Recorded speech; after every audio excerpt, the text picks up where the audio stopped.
So, first things first, Denzel, how are you? Pretty good. Chilling. Okay. Yeah. What I want to start with is going back to your childhood. When did you know you had a connection with words? I think elementary school, Okay. when I was doing poetry. That's the only time I felt like I had a connection with words in general. Well, rhyming, at least. What was it about poetry that kind of connected with you? It was cool. It was like powerful, you know, but yet it was smooth. And it teaches how to like to rap, kind of, because everything's like in stanzas. When in rapping, it's in bars and stuff like that. Sure. But it's pretty much the same thing to me. And did you write from an early age? Was that when you kind of started putting thoughts onto paper? Yeah. I really started writing when I was like in 6th grade. Okay. Yeah, but elementary school, I was probably like maybe third grade. Right. I started really like doing poetry. And 5th grade is when I was like, you know, whatever. 6th grade is when I got into rapping. What did it do for you getting these thoughts out? I mean, I just thought it was just writing. I just felt like whatever needed to be written, I'm just gonna write it. I'm just gonna write it down, you know? And you say at 6th grade you kind of got into rap. Mm-hmm. Did you grow up in a very musical household? I mean, my parents played a lot of music. My grandma played a lot of music. Like, we just get music everywhere. So, in my household, I had 4 brothers, so they'll put me on to like the gangster shit, Right. like the hood shit. My dad would put me up on his stuff when he grew up, like James Brown and stuff like that. Right. Grandma would play like Ike and Tina and stuff like that, and Gnarls Barkley. My mom would just play stuff from the 80s, because that was like her era. Sure. And you'll just get a whole variety of music. Like my brother, who's only 2 years older than me, he put me up on Waka Flocka and Gucci Mane and shit. Okay. But when it came down to other music, I got into it myself, like going through, like digging deep into underground music and stuff. Who was maybe one artist that stuck out when you started to delve into music yourself? When I started to dive in music myself, at first it was Lupe Fiasco, because I was like, yeah, you know, and I bought his first 2 albums, was the first albums I bought. Okay. And then when I was getting into underground rap, I started listening to like Big L. I started listening to the Stretch and Bobbito show when they was having the freestyles on there. Freestyle Fellowship, Souls of Mischief, Ari the Rugged Man, Ghostface Killer. Who else? Timbo King, Killer Priest. Like, I was just into all that type of shit. You mentioned a lot of names starting with Lupe Fiasco, with rappers who talk about something. I think it's called conscientious. Conscious rap. So was that what you gravitated towards? People who had something to say and who? I mean, yeah, that was the first thing I gravitated towards. I mean, I had a Nas CD too. Like, I was listening to It Was Written, and my friend Shane bought Illmatic when he was like 13. And I was like 14, and I remember hearing that in the den, because he'll put it on there. Then he lost the CD in Orlando. And so when you started rapping yourself and kind of getting better at it, did you notice that you were writing more about the world around you and your thoughts, or was it more at the start? I was just like, man, I'm gonna be like a dope lyricist, rapper guy, yeah. That's my whole attitude towards it. And in order to do that, you had to rap about what was around you. But nobody wasn't taking me serious. They was like, oh yeah, you're a nerd, he ain't gonna prosper in that.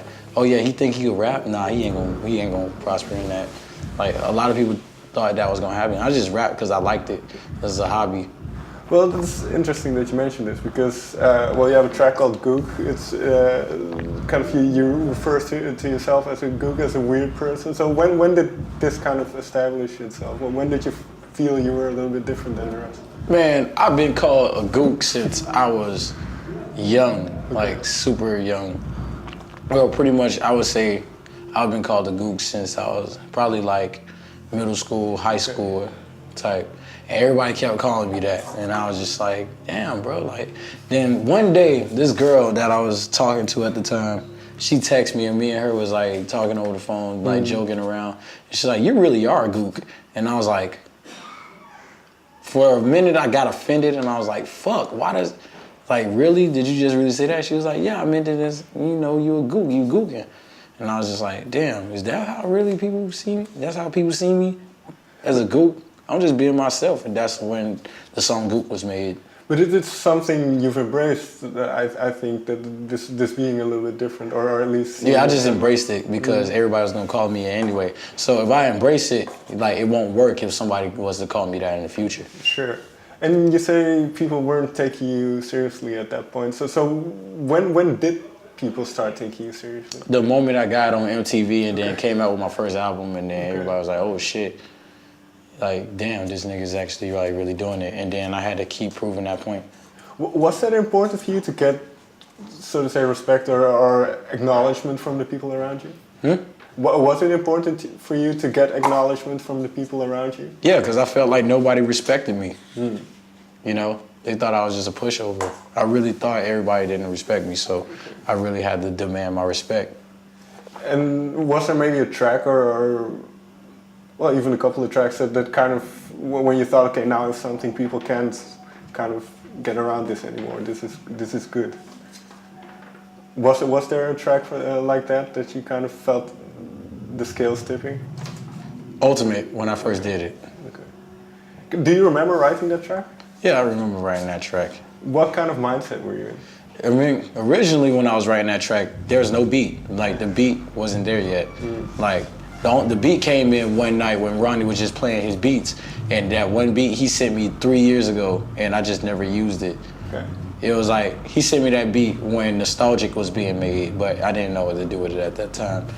And yeah, I just like rapped the stuff that I was writing a cappella to it, and it matched, and then I wrote everything else, and that's how Ultimate came about.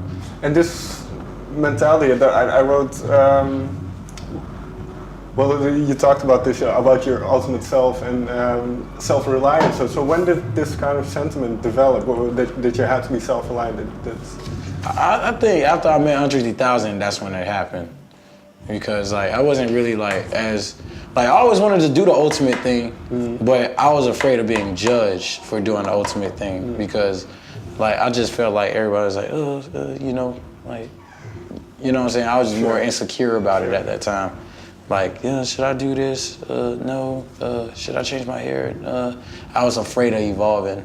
I was afraid of like adapting or changing. And you know, you gotta change over time somehow, you know. And then after I met Andre, he was just like, don't get bored. And I felt like me evolving was the only way I could not get bored with doing rap. Were you getting at a point where you thought about maybe not doing it anymore? Or? Yeah, my first thought when Nostalgic was being made, if Nostalgic don't hit, I'm going back to school. Okay. What else can you do? But Nostalgic did hit, you know? Well, this might be difficult for you yourself to pinpoint, but what do you think connected with people in that album, and then also with So a lot of people say it was like the cohesiveness and the subject matter that they liked about the Nostalgic 64 album, and the same with the Imperial album. And they felt like I stepped it up a notch when I did the Imperial album. A lot of people like didn't like 3-2-Zell Planet Shrooms, and if they did like 3-2-Zell Planet Shrooms, they liked the first half and not the second half. And some people like the second half but not the first half, but most people like the first half itself. Okay. So what changed? Did your writing or your mentality change at that time? Yeah, my mentality did change, because like when I was 19, 20, I was just making shit like Ice Age and Lord Vader Kush and stuff like that in my psychedelic phases. And then when I was working on Imperial, a seriousness that I had on Nostalgic came back, but it was way, way more serious than it was on Nostalgic, because it was like half influence, half this. But Imperial was like, this is me and I'm here to stay.